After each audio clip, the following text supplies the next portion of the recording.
everybody, and welcome to this NorthStar Guides live Q&A. I'm Clinton Johnson. I use he, him pronouns, and I'm the president and founder of the NorthStar of GIS, and I'm joined today by my colleague, Chloe Tereslina. Chloe, I'll give you a moment to introduce yourself. Hey everyone, my name is Chloe Tereslina. My pronouns are she, her, and hers. And I also support Clinton on the racial equity team. I'm happy to be here during this NorthStar Guides Q&A session today. Cool.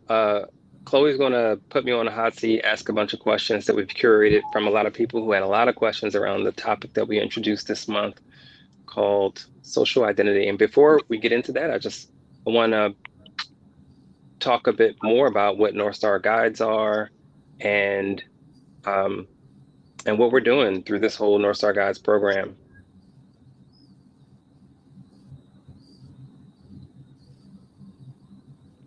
But before I talk about NorthStar Guides, maybe I should first talk about what the NorthStar of GIS is.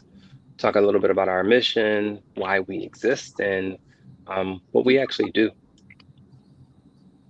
So since 2017, we've delivered engaging events and workshops for over 2,000 guests, showcasing dozens of Black students and professionals sharing innovative solutions for business and social impact. And why do we do this? Well, for one thing, we found that there are just too few Black people involved in GIS, geography, and related fields. And those of us who are struggling to experience real racial equity. Before the NorthStar of GIS, there were times when I or other Black people in GIS could go for weeks without seeing other Black people in GIS. Even in our work that focused on topics like racial equity and social justice, we might be the only Black person at the table if we're even there. But why does it matter? Like, why does it matter who's doing this work and who's involved in geography and GIS?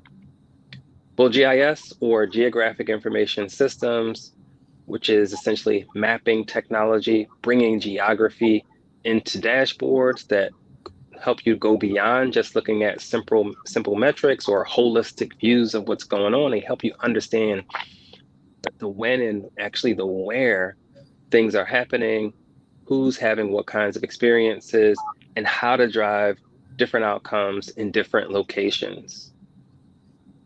And every major city, every county with a major city, every state in the United States, governments all across the country have policymakers that are leaning heavily on GIS and geography as tools for understanding needs and for implementing policies and understanding the impact of policies.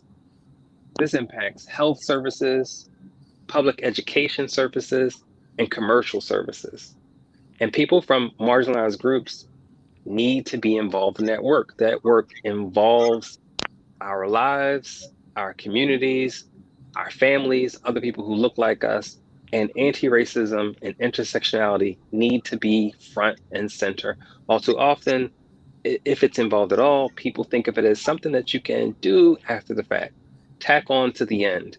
And the reality is, in societies and systems that are immersed in spaces, whether inside of your organization or around your organization, that are dealing with racial and other social inequities, we do not operate in a silo. And so work that is done that doesn't account for that wide range of disparities that's happening, and work that doesn't account for the other decisions that either your organization is making or others are making that impact the folks that you're trying to serve, without that lens of anti-racism and doing so with an intersectional perspective, very likely your next policy change, your next new service upgrade or deployment that impacts people in a community, either within an organization or around an organization, that next change is likely to create, sustain, or hide inequities, creating fertile ground for more injustice to perpetuate.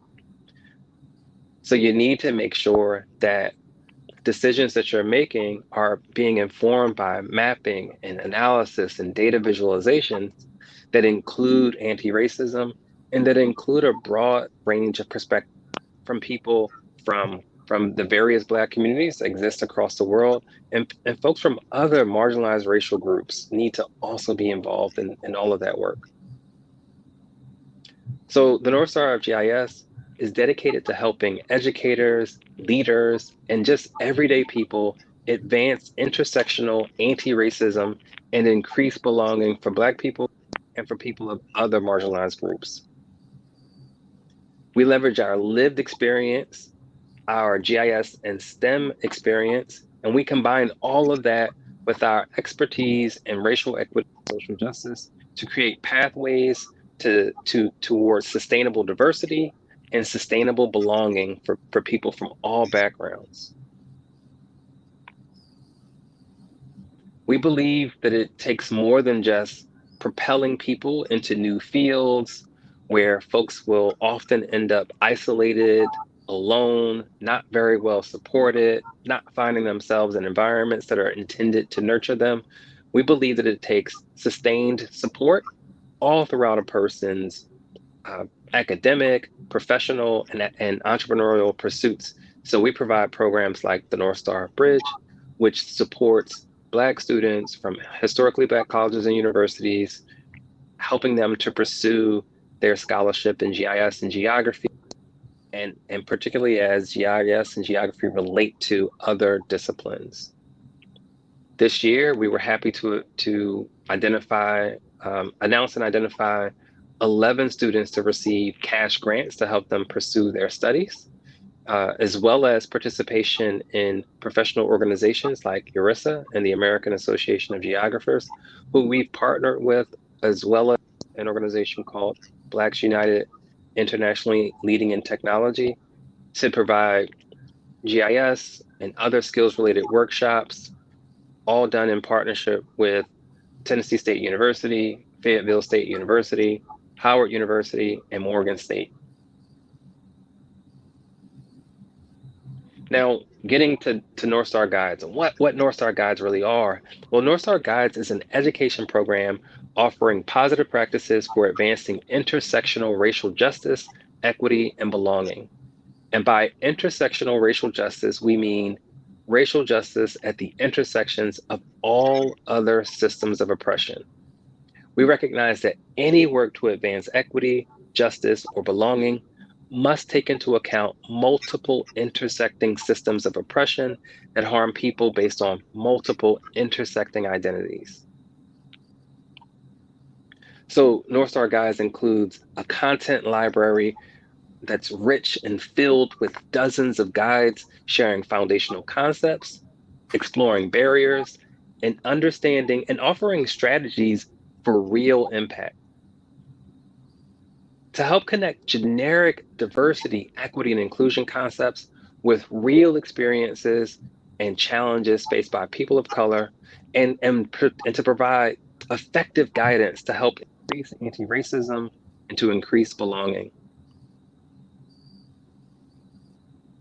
In 2022, NorthStar Guides will introduce a training program with about 30 hours of workshops and activities to help leaders, educators, and again, the everyday person advance justice at work and in communities around the globe. We want to help individuals and institutions go well beyond performative gestures and to get to transformative changes. So follow NorthStar Guides to understand the fundamentals and to make connections between a lot of other JEDI, D&I, or DEI content that may just not go far enough to address intersectionality and anti-racism. So use NorthStar Guides to go beyond corporate jargon about pipeline building and get to a deeper understanding to better position yourself and your organization to really move the needle on anti-racism. And follow NorthStar Guides to gain strategies to increase justice in the workplace and in the community to ensure that Black people and people from other marginalized racial groups can really experience equity and belonging. Real culture change requires deliberate action to stimulate and to sustain equitable changes on your teams and throughout your organizations and communities. And NorthStar of GIS is your partner to help you get there.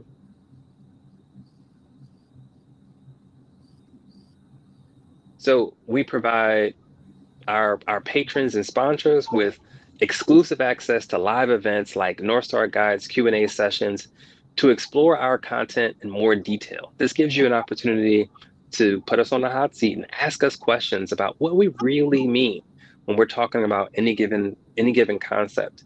And you can use as an opportunity to bring some of the challenges that you're facing, perhaps around conditions that you experience because of your how others and how systems react to your intersecting social characteristics, or to help other folks within your community, including the communities within your workplace and within your industry, to really find justice and belonging. And every month, our patrons and sponsors receive early access to a new NorthStar guide. And that includes an infographic summarizing a key concept and a one-sheet brief that provides content and information that describes in a bit more detail what we mean by any given topic. So you can have this information handy with you when you're in the middle of a conversation and things get a little tough and you're trying to figure out, well, how do I describe what I'm experiencing, or how do I talk about a barrier that someone is facing, or how do I really describe a new strategy, or take action to do something different to advance equity, or justice or belonging for someone within my organization, or for groups within my organization. So we hope that this content is going to fuel real change within your work. So this month, the concept was social identity. So I want to talk a bit about what that means, what social identity really means. And I'm sure you've heard terms like identity and social identity before. So we want to sort of focus in on what you need to know to understand social identity in the context of intersectionality and anti-racism. So social identity theory includes three processes essentially. There's social categorization that feeds into social comparison, that feeds into social identification. There's this ongoing repetitive cycle that doesn't necessarily go from one end to the next, but includes lots of interacting and intersecting um, processes and interplay. So I'm going to talk a little bit about each one of these processes. So social categorization is essentially about describing and defining social groups based on social characteristics. So you can think of these whenever you see one of these circles from NorthStar in one of our graphics. What we're trying to describe is a social group or a social characteristic, and so you see some listed here like race and language or gender, education, where you live, where you work, where you play in terms of neighborhood, maybe your job role or classification. There's so many more groups that people build into different categories and start to identify. Social comparison is a process where people are compared to each other, or to groups, or groups are compared to each other, and we can think about the simplistic comparisons of maybe Black people as a group, or a Black person as an individual, to Asian people or to an Asian person, comparing men to non-binary folks, or women, or comparing people from one school, or who went to one school, to people who went to a different school. All of these are types of social groups based on social characteristics.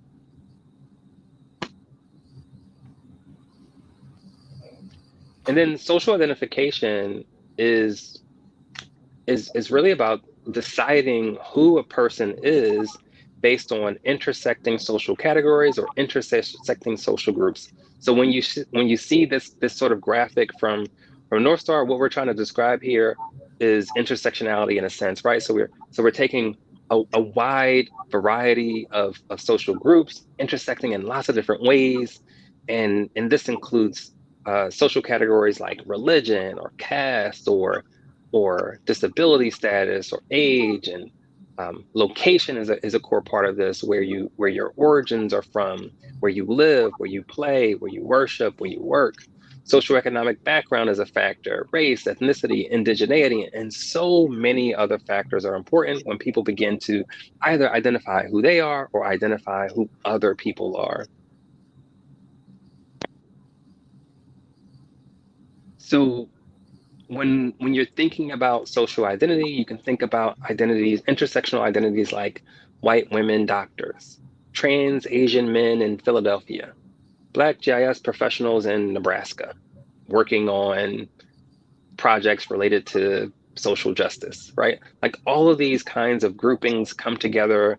And in some ways, I'm sure you've thought about how um, social groups that you identify with create meaning for you, perhaps even when you're having conversations with others who maybe identify with other social groups.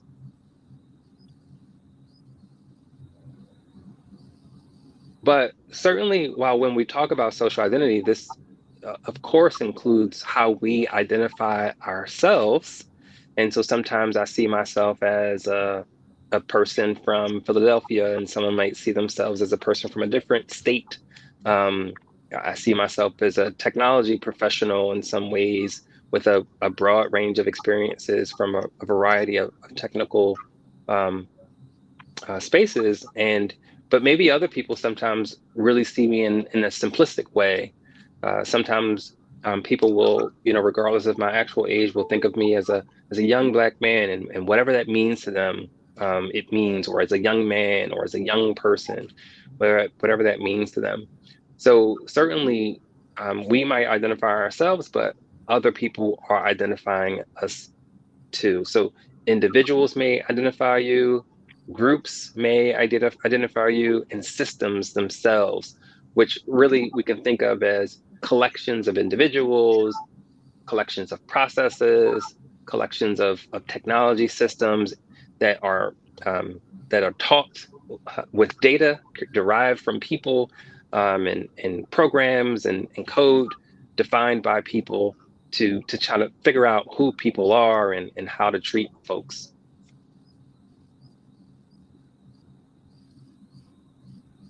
So now, after that overview of what the NorthStar of GIS is, what NorthStar Guides are, a quick overview of what social identity is and what that means.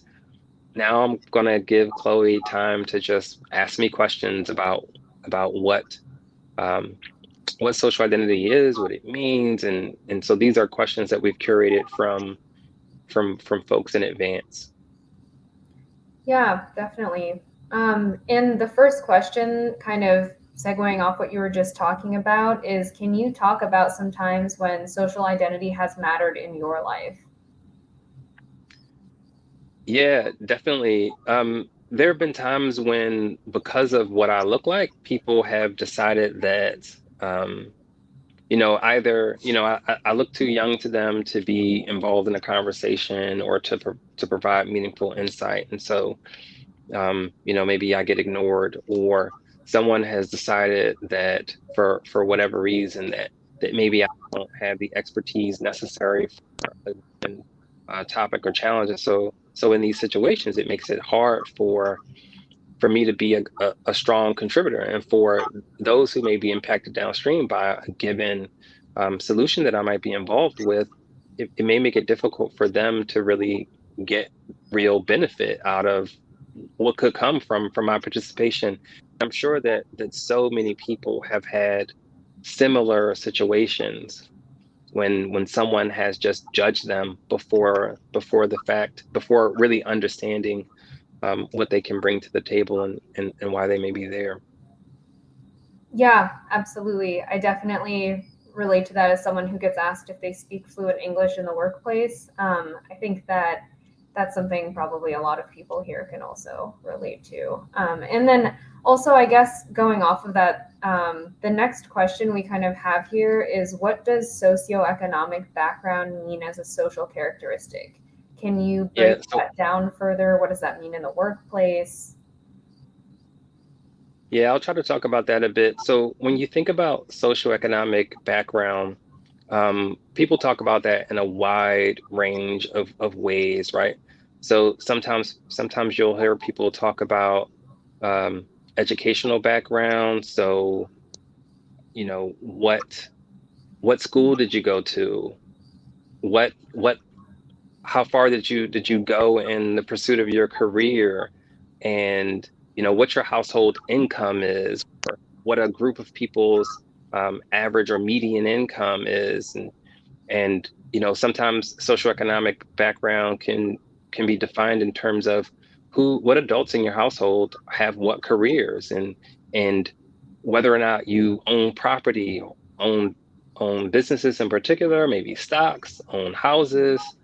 um, it can be about you as an individual, or a person as an individual. It could be about who's in the home, who's in the neighborhood, sort of defining for a whole community what their social economic background is. It could be again about things like where you are in terms of level within an organization, and certainly it could be about where a person is in the present, where they were in the past, and it can also be about transition. So sometimes I may think of myself as a person who lives in a middle income community, and sometimes I may think about myself as a person who grew up in a low income community, and sometimes I think about what it means to have experienced that transition. Yeah, absolutely. And I think it's interesting because the things you mentioned seem pretty explicit, but often the way people find them out about you are a little bit more subtle, or I don't know if implicit is the right word, but I notice in the tech industry, for example, or in GIS, people will often try to subconsciously place your socioeconomic background by asking different questions like, oh, what part of this city are you from? Oh, you live in that neighborhood? Or, oh, you don't camp? Like things like that, where it's like they're trying to figure out where you fall in society's kind of hierarchy of economic means, whether they know they're doing it or not. And those are all just standard questions people get asked, and they're so normalized. But then if you say like, "Oh, I volunteer in East LA," people like whip their heads around and wonder why you would ever do that. And I think stuff like that says a lot. So speaking of that, our third question here is: can you talk about how location fits into all of this? Yeah, you described a lot of it, right? Like sometimes whole communities get categorized into social identity groups, based on some presumption of either who is who makes up the predominant group, or sometimes, historically, when we think about redlining and racial covenants, and when we think in a contemporary sense about what happens when certain people walk by or drive through the neighborhood and they see Black or brown folks living their lives, minding their own business, and they maybe think that an area is sketchy, right? So, um, you know, so it could be about where you are, where you live, your places of origin, where you grew up. People may say that when they think about their social identity, that I'm from XYZ place. Maybe I was born and raised in a certain place, or my family is from a certain place, or I live in a certain place. And to your point, you also have all the people deciding those things about you by looking at you. Sometimes deciding, where you are from, sometimes deciding where you should live. I've definitely had conversations with coworkers when you know, starting to work on new teams.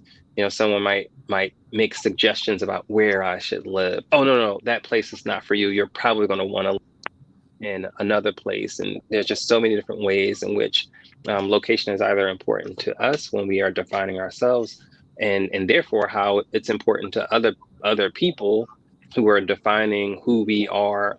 Um, Sometimes they think for their benefit, and very often to our detriment.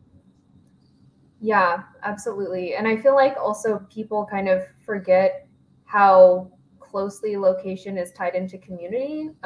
There's a lot of times where I've heard people in professional settings really shame other people for where they live. And it's like, if you think back to GIS topics like redlining, it's really no mystery why it's much more comfortable to be in one area versus another.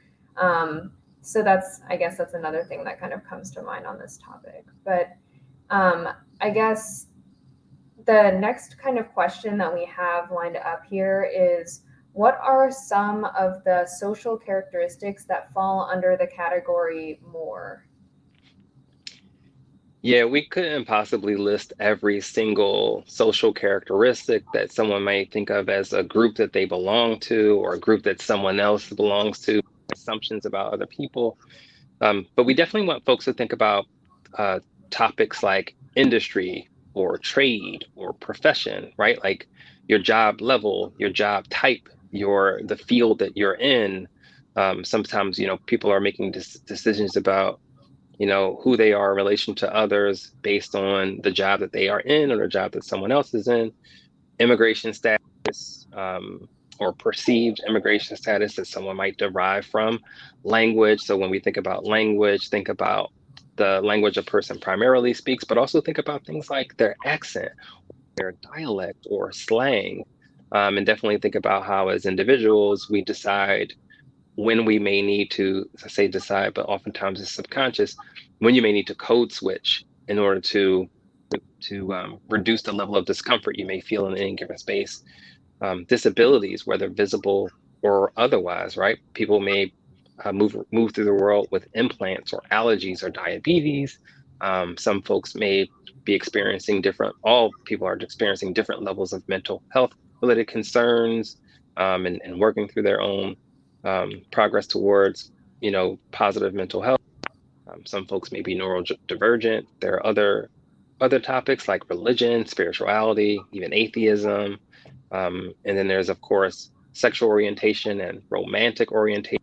All of these factors really come into play.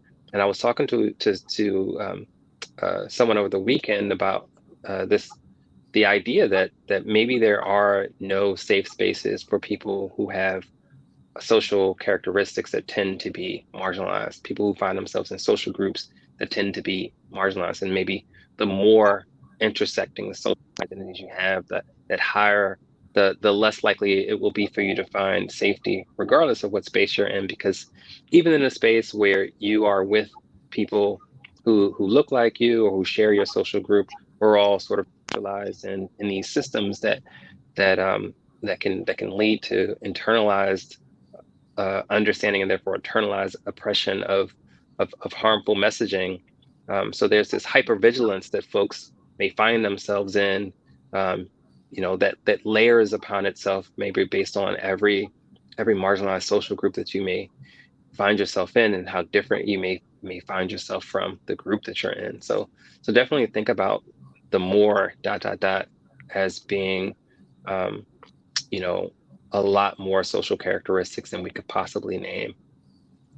And it's probably also worth mentioning that all these social characteristics, they kind of vary by the context sometimes. Like you could be seen in one room as XYZ and then in another room differently. I was just reading an article about someone who actually has a physical disability, but part of the year, due to the type of clothing that they can wear, it's not visible to people. And she mentioned that she gets treated completely differently when people can see her part of her that is that where her disability is versus when it is completely covered up. People treat her with a lot more respect and they don't stare at her weird in public. So it's like there's different contexts too, where in some spaces you can be one thing or perceived one way and then perceived another way as well. So it's not like these are just set in stone and everyone sees you as exactly how you see yourself.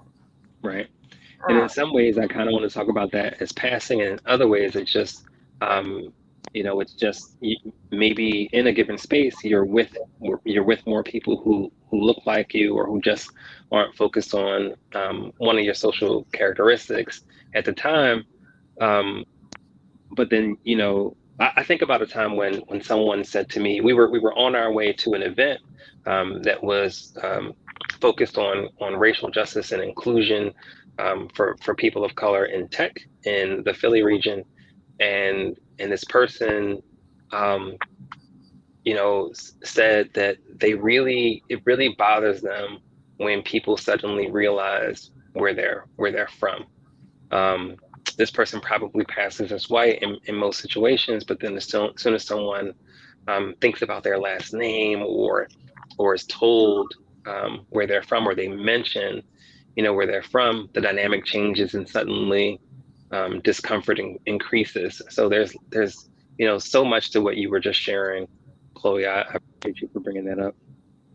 There's it also makes you think of like the different levels of safety too, because I think it was there was like an account from Sylvia Rivera, who was a trans activist back in Stonewall, she mentioned that she has to make a choice. Would she rather be in black and brown spaces having to explain her trans and queer identity to people, or would she rather be in queer spaces having to explain her person of color experiences to people? And she chose the latter every time just because personally it was easy for her. But I guess it kind of begs the question to what you said earlier: are there safe places for people who have all those intersecting identities? Do you have to work a lot harder to find them? Because it sounds like you're always having to make these compromises. So there's a lot to consider when we say social identity.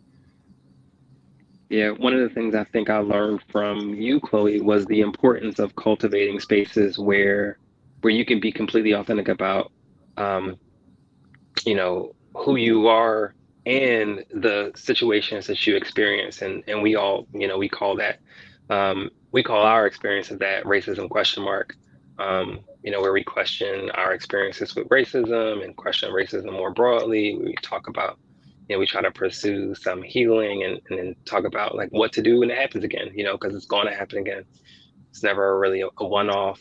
Um, yeah, so I think that that's also, really important as you are seeking safer spaces that um, I find that for those times I know I'm going to delve into spaces that are a lot less safe. And sometimes it's because I'm going to, talk about anti-racism, racism, um, or social justice, intersectionality. Sometimes I'm just working, being and existing. Having other spaces that you can dive back into sort of feels replenishing to me. And the space that we call racism question mark is one that really replenishes me. So I would encourage folks to try to build those spaces for themselves and really tap into them. Yeah, and if that is something that someone is looking for, there are a lot of spaces near you. They're probably just really small and you kind of have to dig for them, but it can really help you not feel so exhausted and drained, especially if a lot of the conversations you're having around equity take your energy from you. So definitely second that, finding a space that is safe. Probably, whether that's inside the workplace or not, somewhere where people can kind of get where you're coming from. And okay, so I think the next question we have here is, someone asked that we talk about how relationship status and family situations fit into this broader conversation about social identity. So can you talk a bit about that?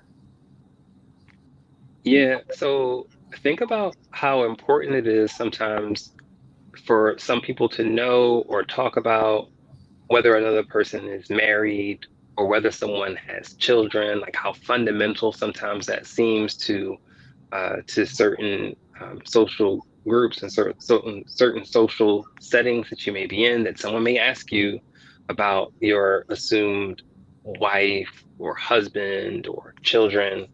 Um, think about the presumption of interest in those things. Someone just presuming that folks may be interested in pursuing relationships um, with a partner in general, or with a partner of some supposed or apparent opposite sex.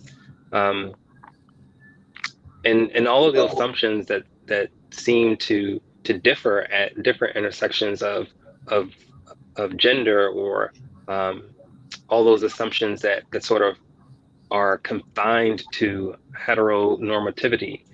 Um, and think about some folks who maybe have instead decided to be single parents by choice, deciding that they are going to adopt um, or give birth to children without a partner, um, and to pursue life in that way, or people who just simply aren't interested in pursuing romantic relationships for all number of reasons, particularly when we think about the broad range of romantic orientation, right?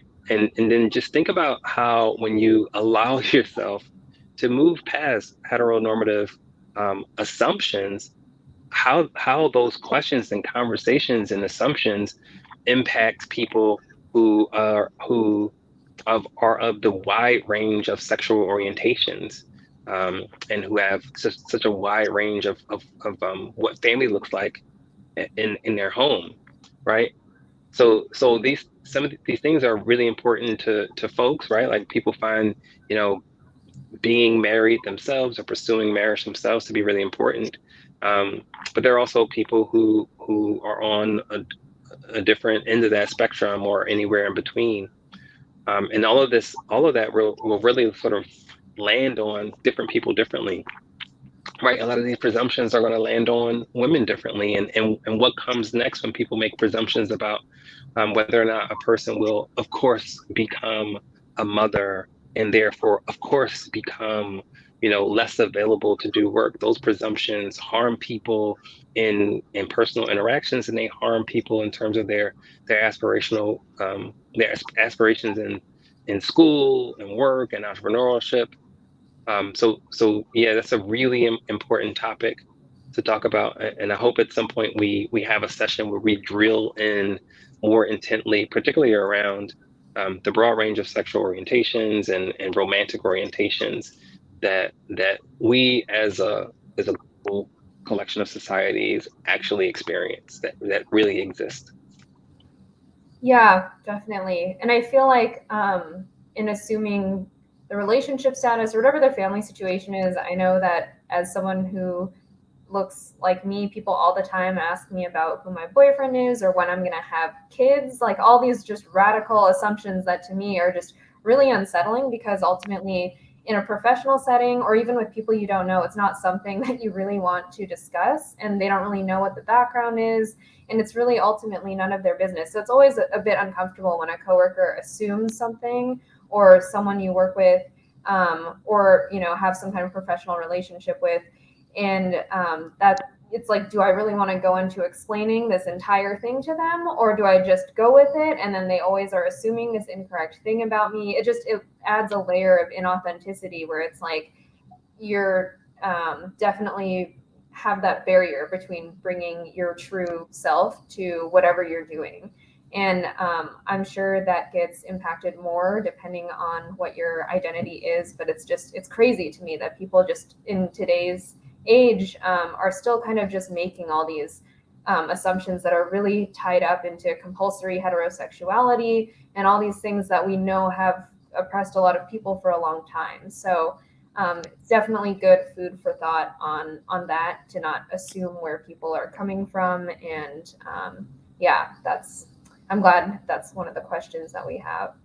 And so I guess the next question that we have here is, isn't social identity a person's individual choice? Do people choose their social identities?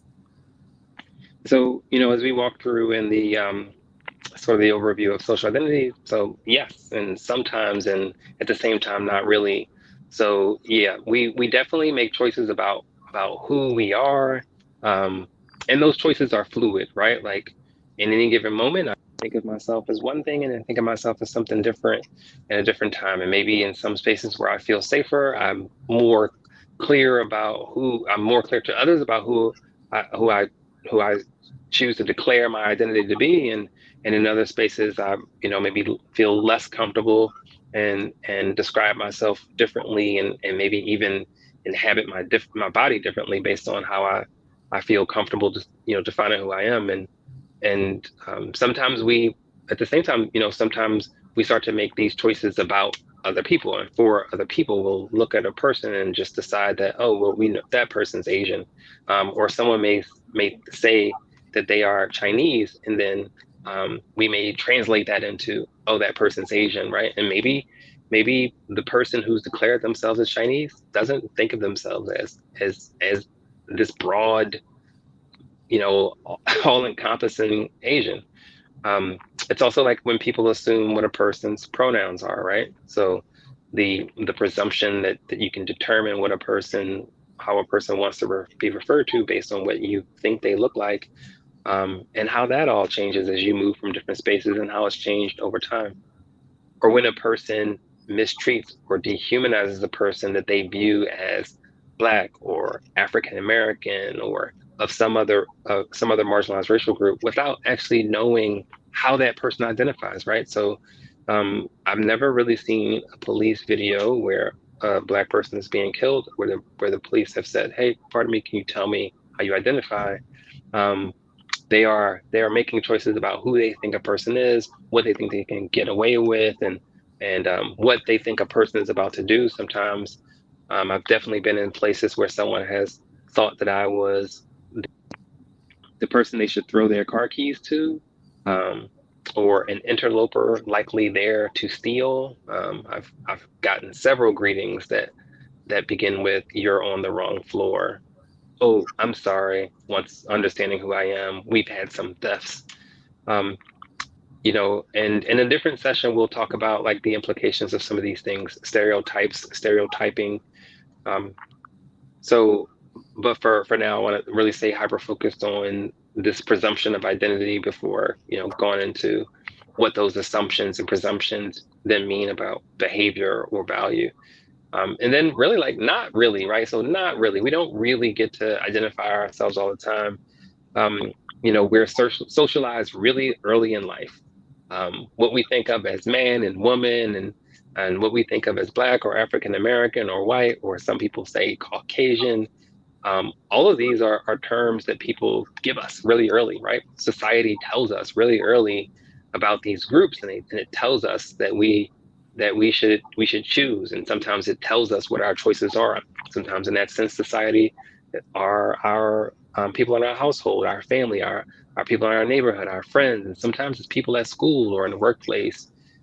Many people begin to socialize their children as boys or girls, even while they're in the womb or in the cradle. uh, Early in life, we are presented with so many categories for different types of characteristics. Family situation. Oh, you're going to grow up, and when you grow up and you get married, or oh, that person single or divorced or married. In the U.S., again, like when we think about race, people will project identities like Black and white and Asian, and oh, you're biracial.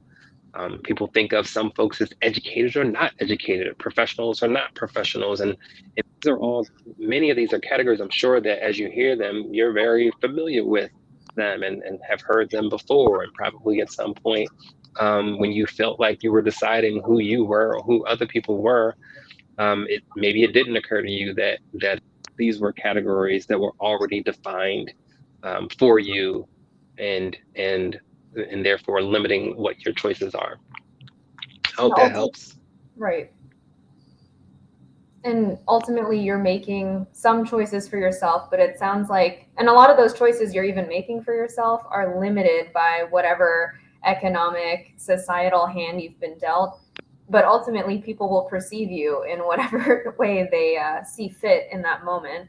So it's interesting how social identity, even if you make certain choices, the impacts of how you're being seen still fall on people's bodies really with really terrible outcomes a lot of the time. So um, yeah, I think that that's a really important aspect of social identity. When people say like you picked this, you chose to be gay, you chose whatever, those that is an interesting point that people seem to always bring up, but the choices are kind of not really there most of the time. People will kind of make up their mind about what you look like to them and treat you accordingly. Yeah, and then we just want to make sure that you all know that when we're talking about people choosing social groupings and choosing social identity, this is not about people choosing how they feel romantically or sexually about other people. That is just how they feel.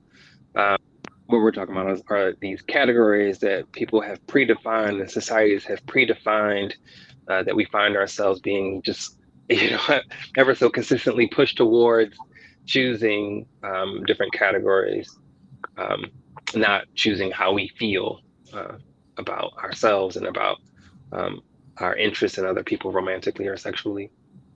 There's a lot to be said too in those categories for all the people who are in between categories or who might feel like they might are in some kind of gray area. What category do you technically fall into? Because society is all about the categorization and breaking people out into these groups, but how do you actually put yourself into one of those groups? Like, what if you feel oppressed by the LGBTQIA plus community, but you identify as non-binary? Like, do you technically fall into that category? Maybe, I don't know. Like, do you feel like that resonates with you? I feel like there's just so many interesting nuances to the topic of categorization as well. I feel like we could talk about this all day. Yeah, definitely. Um, But since we can't, I think the next question that we have here is, can you talk about what's coming next from NorthStar Guides? Definitely. So, over the next couple of months, we're going to be talking about stereotyping, racialization, and racial identity. All of these are really interesting topics that needed us to first talk about social identity. You're going to see in our infographics building upon, some of what you see from social identity. And the very next topic is stereotype, and we talk about stereotype as a verb and as a noun. Um, then we're going to start sharing insights about belonging. Then we're going to share some information about common barriers that stand in the way of equity. You saw maybe a screenshot of some of those barriers. And then we're going to start talking about strategies that people can use to overcome those barriers and ensure that folks from their intersectional identities can find belonging in spaces wherever they are.